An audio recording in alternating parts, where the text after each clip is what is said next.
Welcome to the Cognitive training. In this session, I will speak about experiential learning in primary education, how experience-oriented learning plays a role in cognitive development. So, first of all, what is experiential learning? Experiential learning is a process through which students develop knowledge and skills from direct experiences. So, this is meaning to interact with their surroundings, to explore some real-world phenomena, to discover something, to go through a process, and also to immerse into a situation.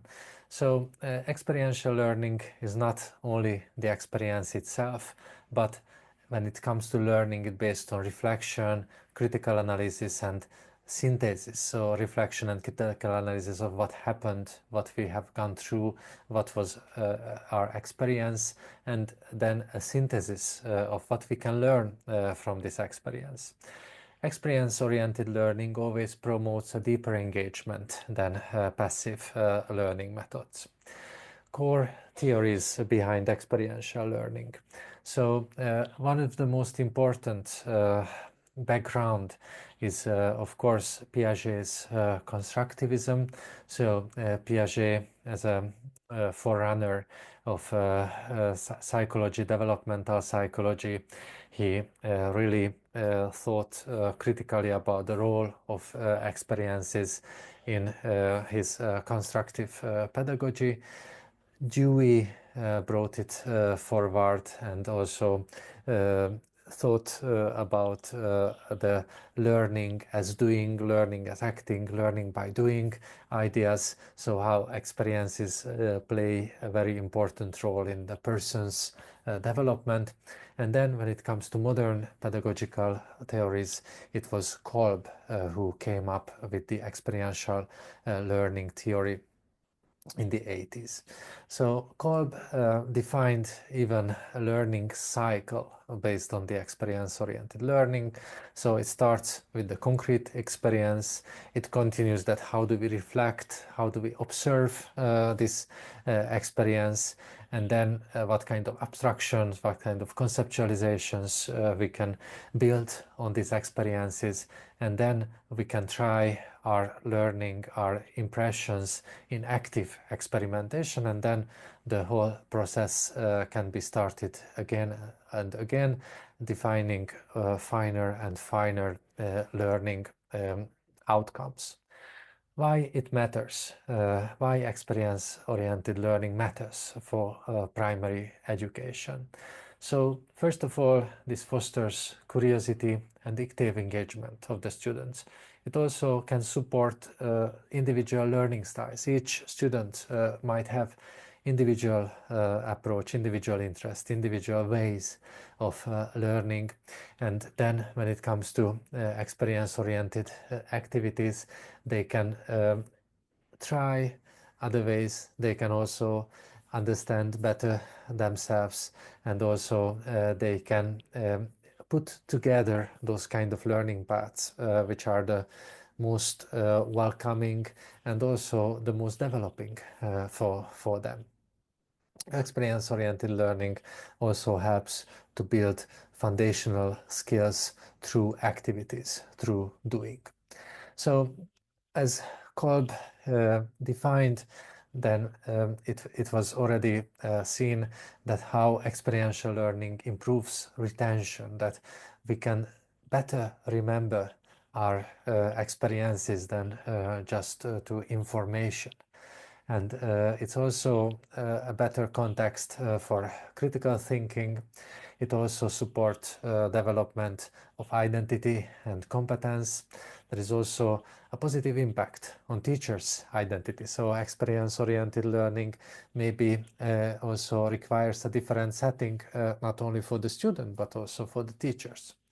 So it's very important to always think about meaningful tasks related to experiences.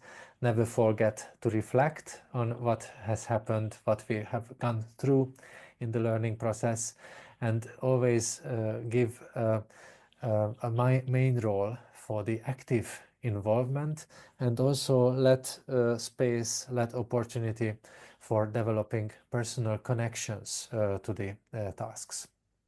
So, for example, if your school has a garden, that's a garden not only in connection with science, but even with art and like a holistic learning place can be developed in that garden, and that can be a really good place for experience-oriented learning.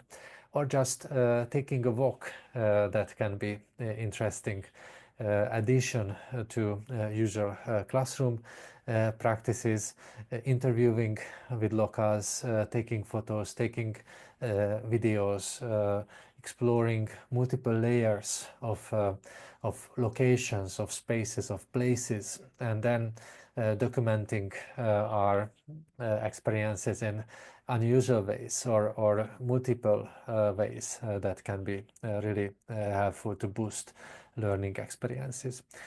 However, also in the classrooms, experience workshops and experience opportunities can give a lot of possibilities. So how we can incorporate role plays, simulations, project-based learning related aspects, collaborative group tasks, and different ways of reflecting on the learning content that can be considered. This approach really redefine the role of the teacher as well. The teacher becomes a facilitator of experiences, a guide in the reflection process, and also the assessment is very different in this context. Teachers can also help to build different models of reflective practices as part of the learning. There are many challenges here as well, like with playful learning, so time constraints, assessment and documentation challenges, resource limitations, and also teachers need to prepare very well to introduce this kind of experiences. But don't be afraid. So don't be afraid to take small steps, small scale projects. Don't be afraid to involve your colleagues.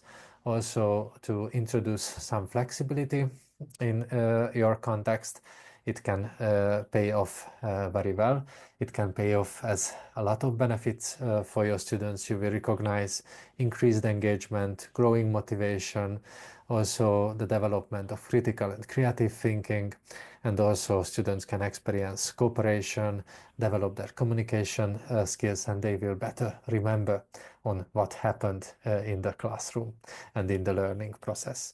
Thank you so much for your attention, and I'm looking forward to reach out to you, and I wish you a great learning experience in the Cogniteach course. Thank you so much.